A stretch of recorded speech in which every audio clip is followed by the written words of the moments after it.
Now, I'm gonna say on record that I actually am starting to kind of understand this whole no-sew thing. There was a little bit of sewing involved in this too. This is the only one, funnily enough, that was technically, I would say, a no-sew. Hey there, Knotty friends, and welcome back to a new video. If you're new here, hi, I'm Chris, aka Knotty Bear, an amigurumi designer, crocheter, and crafty person here on YouTube, and I put out videos every single week, so if any of that sounds good to you, be sure to stick around, maybe give me a follow if you want.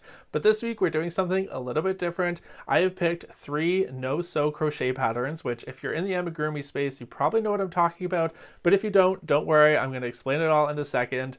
I've picked an easy, medium to a little bit harder from what I could find no-sew pattern that we're going to be trying out. This isn't an official review, but right now this is very trendy in the amigurumi world, and as an amigurumi designer, I would be remiss not to be a part of it. I have never done a no-sew pattern or a low-sew pattern, so I'm very excited to see how this goes. So hopefully that sounds good to you, and let's jump into the video.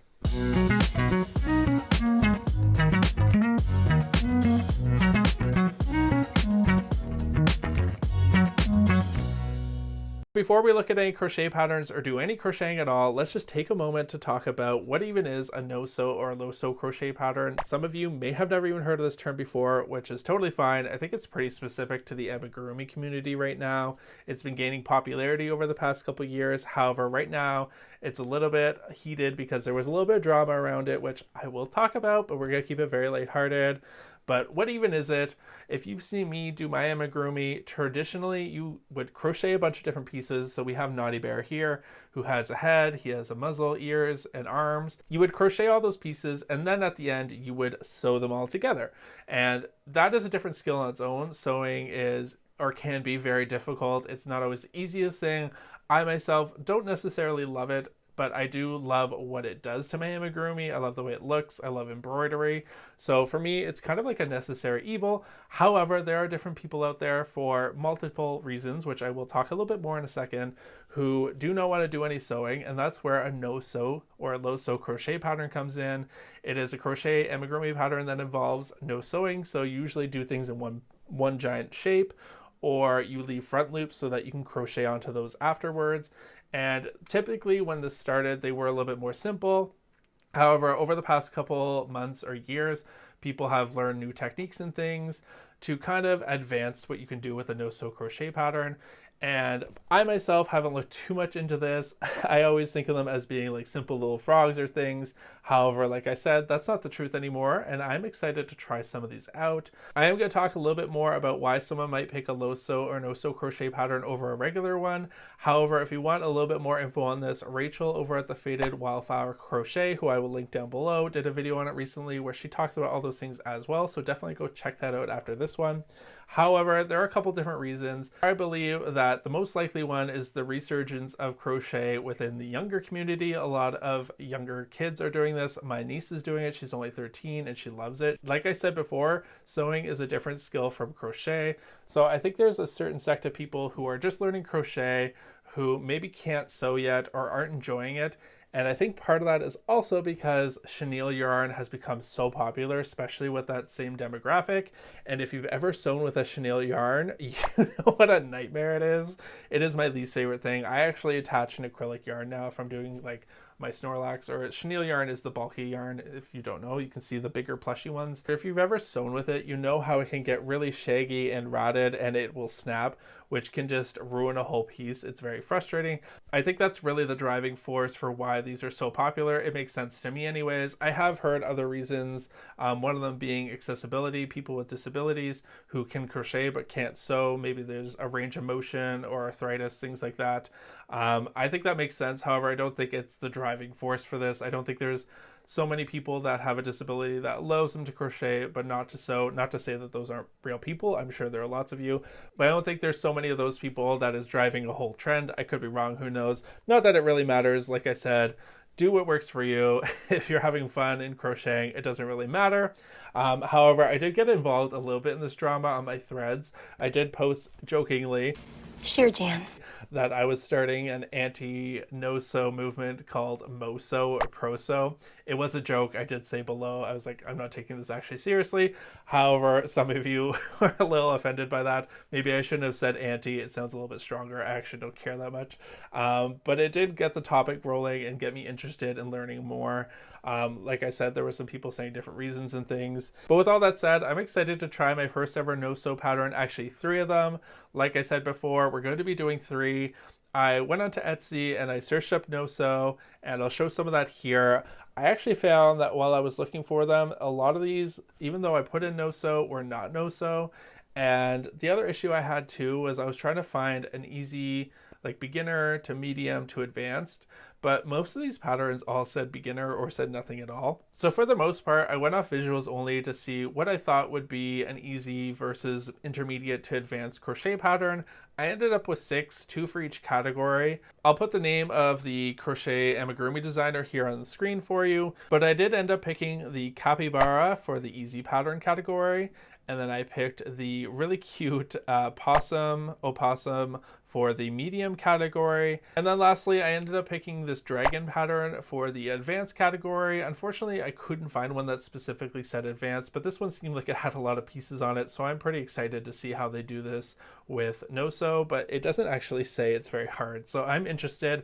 If it is too easy, I might just go and do my backup, which was this axolotl as the hard one. But I'm excited to get into this. These are all really cute crochet patterns. I think they're going to be adorable. I'm excited to try something new. Who doesn't love trying something new every once in a while? But I will be right back and we will start crocheting. So if it looks a little bit later, you're wrong. I don't know what you're talking about. My phone definitely didn't die and I didn't have to wait an hour for it to charge. Here we are, we're back, and we are ready to get started with our first crochet pattern, which is the capybara one. They have instructed a few things I want to go over first. So one, the type of yarn they want to use, which is a category 5 bulky yarn. I don't have that specific one. I don't even have brown. I actually only have some purples right now that I think would work. So this is going to be a purple magical capybara, which I think will be very cute. The other thing I think is interesting is this is a level 3 star out of 5, and the dragon one is a 2 out of 5. Obviously, levels and difficulty are subjective. There's no real rating system here, so I just think that's funny because visually I was like, this should be pretty easy. It's basically a peanut with puff stitches. What the fuck did you call me? So we're gonna see how it goes. The other thing, I was just looking through the pattern real quick, and they do they end the rows with a slip stitch and they start with a chain, which I have done in someone else's pattern before. I can't remember whose. I personally don't do it, but I understand here they are saying that they want the stitches to align perfectly, and because there's like different puff stitches that make different things, so those have to be set up right. I also do this as well with, that's why I like the yarn under method. Interestingly enough, they actually, I don't think mention what method they use, but looking at it, it does look like an X shape, so I'm thinking it's a yarn under. So that's what I'm going to go ahead with. So without further ado, let's grab some chenille yarn and get the hardest part of the way, which is the magic ring. If you've ever done magic ring with chenille yarn, you know what I'm talking about. This is the only part where I feel like it'll really snap or could snap, and it's just annoying. So I try and do it just a little bit looser. I know you could technically do it with some like acrylic yarn to make it stronger. I've done that before, but it's just like extra work that I don't want to do right now. So wish me luck, and I will check back in with you in a minute. So I find this to be the trickiest part here, and I like to just kind of make sure the chenille yarn is like pulling out while I'm holding this, and it tends to get caught there. So I get some fluff. There we go. Once I get past that first bump, I feel like I can just kind of pull it along. There we go. And hopefully it doesn't break. But once I get past that first part, I feel like you're pretty good.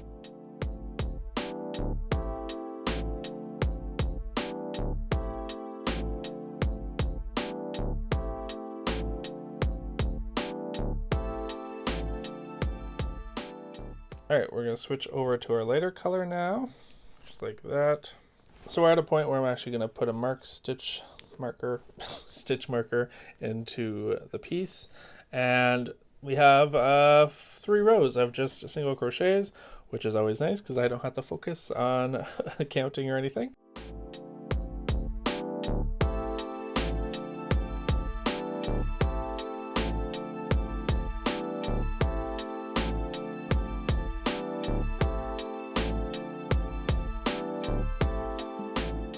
All right, we have one more round of single crochets to do. I don't know why the ending with a slip stitch in a chain is throwing me off so much. I guess I'm just not used to it. It's so interesting. And now that I think about it, am I doing a yarn under? I am.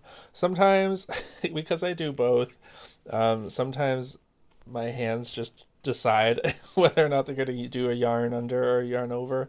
And thankfully, they are doing the right thing today. So that's good. With that slip stitch said, you can kind of see it. I understand, I guess it's to keep things in place so that you know you're always in the same area, but you can see a visible kind of line there, which is interesting. I don't know how I feel about that. All right, so I'm back. I actually ended up redoing the whole piece again. I wasn't feeling the slip stitch chain thing. I've seen it before. I know it's a method. I think it was throwing me off, and I personally have never understood like what that brings to the piece. I find it's totally fine to avoid that unless I'm doing like double crochets or something. It might just be the way you like the technique you use to crochet or something. I don't know. So I redid it without that, and so far it's going perfectly fine. Aside from that, I feel like this is pretty much what I was expecting, a simple shape with some chain stitches or some puff stitches so far. Nothing too crazy, but it is looking very cute, so we're going to carry on and see where we get to.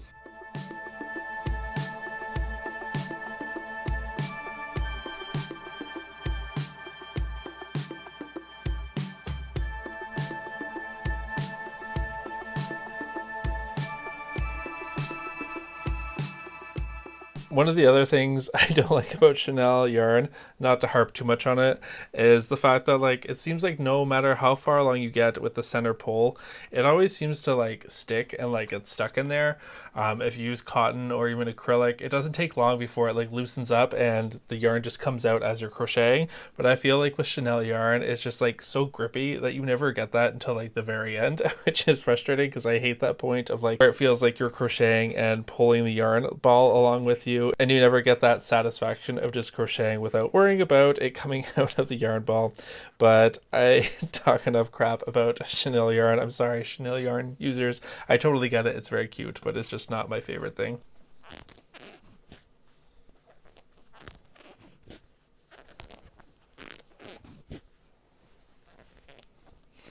Welcome to Squeaky Chenille Yarn ASMR talk. Alright, so we're at the point now where we're going to start adding some feet, and like I said, this is usually done with a puff stitch or a bobble stitch, which I always get mixed up. I had to look it up to remind myself. And that's how you do a bobble stitch, if anyone was wondering. So I'm just going to finish it off by doing a color change, and we'll keep on going. It looks like we have to make a couple more of these, at least one more, and we're almost done, I think, which is exciting. Alright, so I'm at a point where I think I can start stuffing it, and I'm going to use some yarn scraps that I have to do it. I'm going to use the previous body that I got started, stuff it with itself, its own body, which is kind of weird, but might as well use it for something. So I'm just going to try and take this apart as I mangle it and use it to restuff it, because why not? Joys of Chenille yarn. There we go. Alright. There is just stuff everywhere. Okay, it is what it is. I'm gonna just do a little bit more and then I will check back in with you in a minute. Oh my god. I wish you could see what just happened. I was pulling the chenille yarn to kind of break it apart, and it is everywhere. I'm gonna be covered in chenille yarn for the foreseeable future. Fun time.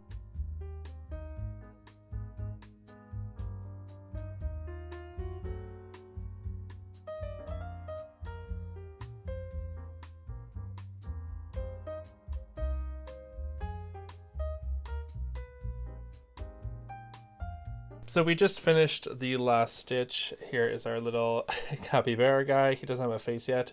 And I guess it just says to cut the yarn, and what is the instruction here?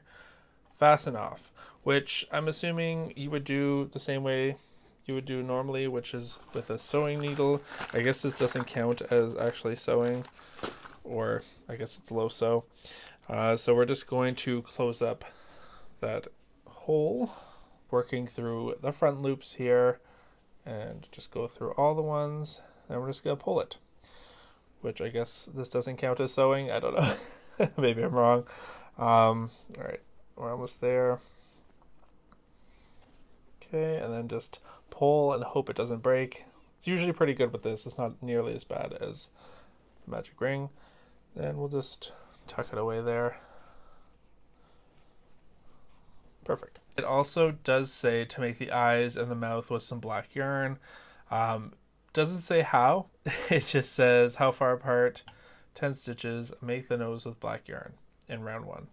So we're gonna go do that, I guess, and that would be, we're gonna do that by sewing. You know how to sew? No. Which, anyways, I'll be right back.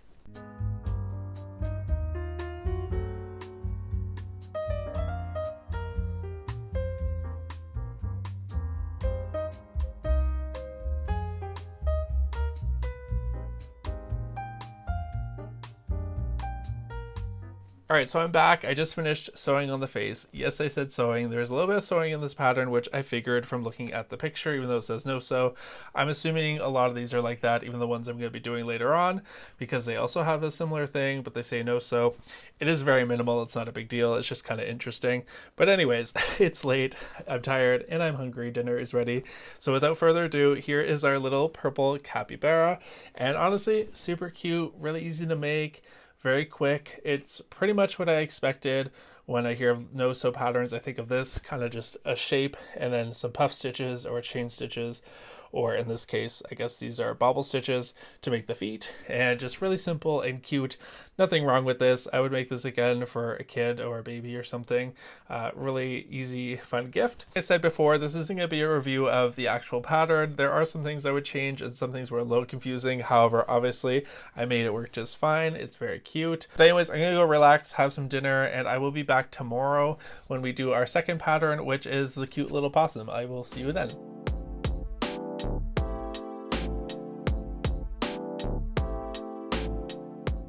Hello everyone, welcome to day 2. I've been working all morning and I am ready to do some crocheting, so I'm excited to get back into this. Yesterday, as it'll be 2 seconds ago for you, we just made this little capybara. I almost said hamster because it's so small, and very cute, happy with that. However, today we are moving on to what I'm calling the medium hard one, or medium rather. They have given it 2 out of 4 stars. The other one was 2 out of 5, or 3 out of 5. So technically that one would be harder, I guess. I don't know. Anyways, I'm going off visuals, like I said. But this one looks very cute. It's a possum or an opossum, whatever you call them. I think further south in the States they call it opossum. We just call it possum here, and it's very cute. I have thought about doing a possum myself. This past Halloween I was planning on doing a possum design, but it just never came together. However, for now I will settle for this cute guy here. So we're gonna get started. I have the pattern in front of me. I have some chenille yarn. I don't have all the colors, so I have a lot of funky colors, aka the purple capybara. I don't have a lot of like neutrals and stuff. I have a little bit of black and a little bit of white left. I'm hoping this is enough to get it done. Looking at it, it looks like it should be. Hopefully, fingers crossed, it'll be enough. So that's what we're gonna do there. And I actually have quite a bit of this pink yarn, which is loops and threads, which I've been enjoying. So that's what we're gonna use for our yarn. And let's just jump into it. One thing that's interesting is they use a yarn under, yarn over, which is the combination of the two, which there's a surprising amount of people who do this. When I asked maybe like a couple months ago or a year ago what people preferred, there was a surprising amount of people who like this. I've never personally done it myself. I'm going to do a yarn under, but it is just something fun to kind of note here. And that looks like we're just jumping into the pattern, so let's grab some yarn and get into it.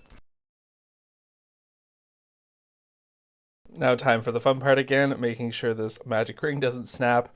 I wanted to talk about the new positioning of the camera today. I was editing last night. I saw for a lot of it, I was completely cut off from like here. I apologize. We are trying something a little bit different today. You seem very far away, but hopefully you get more of me and what I'm doing in the shot. So sorry about that. I am figuring it out as we go. One day I will have a vlogging camera, hopefully. I really need one. My poor camera space is just not existent anymore. All right, it's giving us some issues. This one, interestingly enough, uses a single crochet 8 into a magic ring, which is totally fine. I get you do that with chenille yarn because the traditional magic ring with 6 single crochets tends to get a little pointy in chenille yarn for some reason. So you do 8, and that way it's like a rounder starting point. However, because you're trying to pull this yarn through more technically more loops, it's harder, which I'm noticing quite a bit right now, but we're getting there. There we go.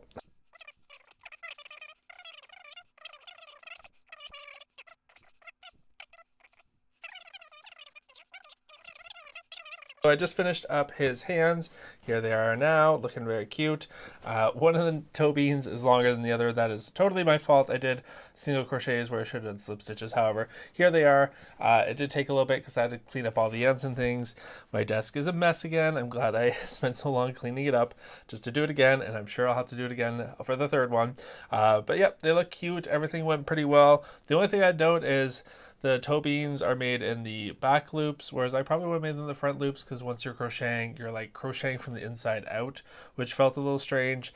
However, obviously it worked out fine. Next, we're going to work on the body, I believe. Oh, we're going to start with the legs, and then we'll see where we get to.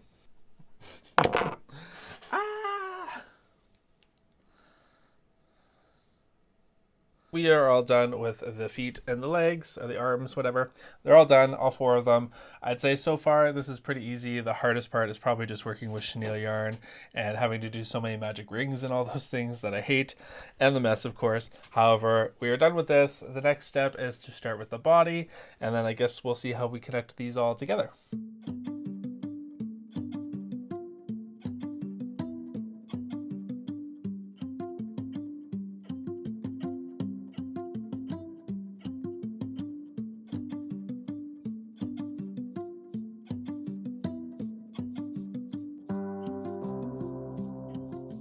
So here we are at the body, and this is the part where we're going to start joining some limbs together. This is kind of what makes it no-sew, because technically you would leave this tail for sewing and then just make the body and sew it on after. But in this case, we're actually going to make a couple stitches here, and then we're just going to crochet it right on and see how it goes. There we go. And that attaches the leg right onto it without any sewing, and yeah, it looks pretty cute. Know how to stop, and so it just loops them at LAX and they miss their flight. That's kind of fierce. I'm like, God, I love Batman. It's so dark, it's so cool, it's so like... Alright everyone, quick update for you all. I just finished attaching the head. It's still not finished at the bottom. Or at the back rather. It's been taking a little bit longer than I was hoping. It had to do with other things. So I'm going to end it here, go do those things, and I'll come back in a bit once it's all finished to talk about some final thoughts. Alright, so I'm back. It's a little bit later. I had dinner and I worked out, and now we're here. I just finished the opossum, whatever you want to call it. And here it is, the big reveal. Looking a little derpy, but really cute. I like this design overall. I didn't have too many frustrations with making it. There were a couple, most of them had to do with using chenille yarn, and then there were a couple with the designs. I would have done some things a little bit differently or described them differently. It turned out pretty well, I think, and I definitely agree with my visual assessment of it being harder than the capybara, even though the rating system, technically this would be easier, but there were just more things to join, and especially at the back here where you join the neck and close the back of the head, was just a little bit more complicated, I guess, if you want to say that. It wasn't that bad, but more so than the capybara there. So pretty happy with this. Overall, not much to say about it. Would I do it again? Probably not. Now, I'm going to say on record that I actually am starting to kind of understand this whole no-sew thing. There is something to be said for not having a bunch of pieces after and looking at them and thinking, I have to sew those all together, and instead just having a finished piece. So I'm actually not mad at it. I'm kind of enjoying it, to be honest. I'm interested to see how complicated we can get with it, and it kind of piques my interest into future things. Would I make a no-sew design and make it still kind of complicated the way I like? That's what I'm kind of enjoying the most about this challenge, is learning new things. So overall, like I said, pretty happy with him. But anyways, I'm going to go, and I will see you all tomorrow for our final no-sew pattern design, the dragon. I'm very excited for this. All right, hello everyone, and welcome back to day 3 of our no-sew crochet challenge thing that we're doing here. It's a new day, it's a new angle. I'm getting better at it, hopefully. I do have a little bit of an update on that, which is pretty exciting. This morning I was just browsing, and I know I said like yesterday that I couldn't afford new vlogging equipment, but I wanted to. And every once in a while I look at the one I want just to see if it's gone on sale or anything. And this morning I went on and it actually went up in price on Amazon. I was like, well, that sucks. That's the opposite of what I want. But then as I was about to click off, I saw it cheaper somewhere else and I clicked it because it seemed a little bit low, and there's an older version of it that I thought maybe that was what it was. But lo and behold, it was actually on sale. And not only that, it was an open box, which is not like used. Apparently, if there's a display or maybe someone got it as a gift, opened it, never used it, then they still have to sell it. It's from a reseller. It's on Best Buy. Anyways, long story long, it was like $300 or $400 off, which is unheard of with this equipment. It's a whole creator set, so it comes with a new mic and everything, which is exciting because I don't have to use this corded one anymore. It sounds fine for the most part, but a Bluetooth one would just be really nice. So I went ahead and bought it. I know I shouldn't have, but it was a great deal and I really need it. So that means we'll have a new setup here. I can use my phone to do a secondary shot for you all so you can see what I'm crocheting finally. So bear with me. This might be the last ever vlog just done on my camera. Hopefully, fingers crossed, if it comes fine and everything, I'm sure it will. So that is exciting. Also, huge thank you to Dante, my husband, who is the sponsor of today's video officially, because he did give me a little bit of money for it as well. He understands how much I wanted it, and that really helped. So I highly recommend, if you are a small business owner or struggling artist, get yourself a Dante today at Dante.com. No, just don't go to the website. I don't know where that is. But anyways, it's exciting. So this is the last time hopefully we'll have these struggles. But anyways, with all of that said, we are doing our third and final pattern today, guys. I'm very excited. We have the dragon pattern, which I just opened up here. Two things right off the bat. I think it's just funny. I think I mentioned this before. The skill level's 2 out of 5, but the capybara one was 3 out of 5, which is just like, I know it's subjective. It doesn't mean anything. It's just funny to see that. The other thing I want to talk about is originally in all the photos, it is a dragon made of chenille yarn. I don't know why I picked all chenille yarn ones. I don't know if that was on purpose or I just wasn't thinking about it. But when I opened up the pattern, it's actually all done in acrylic yarn. And I was like, you know what? I have had enough of chenille yarn. I am done with it. Not only did I do these two patterns with it, but also the Fiji Valentine's Day that I just did, which I think is out now, was also in chenille yarn, which I don't mind using every once in a while. It's very cute, but I got yarn pluff the new word. I've got yarn pluff everywhere. I'm tired of cleaning it up. My vacuum needs a break. And even though it's cute, I think we're going to just use some acrylic yarn for this one and keep it nice and easy. So I am thinking, even though I have a lot of acrylic yarn that I haven't really touched, I don't use it that much. There is one here that I want to try that I bought last year, and you'll probably recognize it. This is the One Heart Granny Square yarn, where it did like a self-changing granny square. I did do a couple of them, and I got bored, and I was like, well, I'm never going to use this now. I actually have 2 skeins of this. So I thought these are kind of fun colors. It could look like scales or something if I use this. So I thought, let's just go ahead and try. It's all like green and black. For a dragon, I think this could be cute. And then he does have some accents that are white and yellow, and I'll just use whatever I have for that. So that's what we're gonna do. I'm gonna stop talking. This video is long enough. Let's get into making our little dragon pattern. Put it on top of the stain. I know it's stained. I swear to God it's clean. They come out of the wash like that. I don't know what to tell you. All right, it's a lot later, or a little bit later, and I have finished 3 so far. That's the back leg and the 2 front legs. I am really happy with this yarn color choice. I think that's a lot of fun. It's giving me kind of these flashbacks of when I made our friends a dinosaur for their firstborn. Very similar to that, and I think it's really cute. So I'm running out of time though. I have other things I want to do. So I'm going to go do those things and then finish up the 4th leg, and then we'll see if maybe I can get some done tonight. Unfortunately, video games and crochet don't go hand in hand, so I'm trying to find something else to watch. I want to watch Severance, but I don't want to pay for another subscription. I don't know. So I probably won't do that, but I'll find something, and then I will check back in with you either later or tomorrow. You will know in like 2 seconds. And I'm back, and I have finished the Dragon No-Sew pattern finally. I spent the morning getting it done. I was definitely right when I thought that this would be the hardest one, although not for the reasons you might think. I did have some issues reading the pattern. Might have just been me. However, here he is, and yes, I know he still has ends to be weaved in. It did note to like crochet them as you worked into the pattern. However, I don't really like doing that, so I'm just going to quickly sew them together.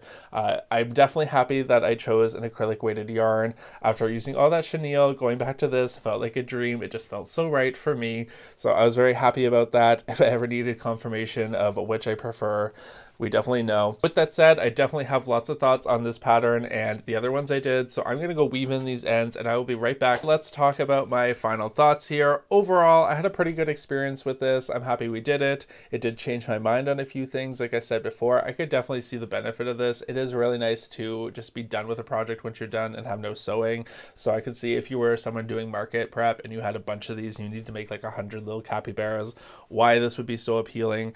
So that was very interesting. I also really enjoyed all the different methods and creativity that went into making these to make them no-sew or low-sew, which is something I will say. The two of these I would call more low-sew because there is a little bit of sewing involved with the capybara. You can see the eyes and the nose, and there was even a little bit of sewing in this as well, mostly getting the ends together and things. However, it is very minimal. They use words like hide the ends or whatever, which I thought was funny instead of like sewing them away. With the capybara here, this is pretty much what I went into it thinking I would get a simple shape, some puff stitches or whatever, nothing too crazy. However, we ended up with the dragon here, which is obviously much more complicated. One of the things I did notice was like a recurring theme is I had some issues understanding the pattern. It might have just been me. It might have been that these things are a little bit harder to describe, like we said before, but I found it a little bit challenging at times to understand what they wanted me to do.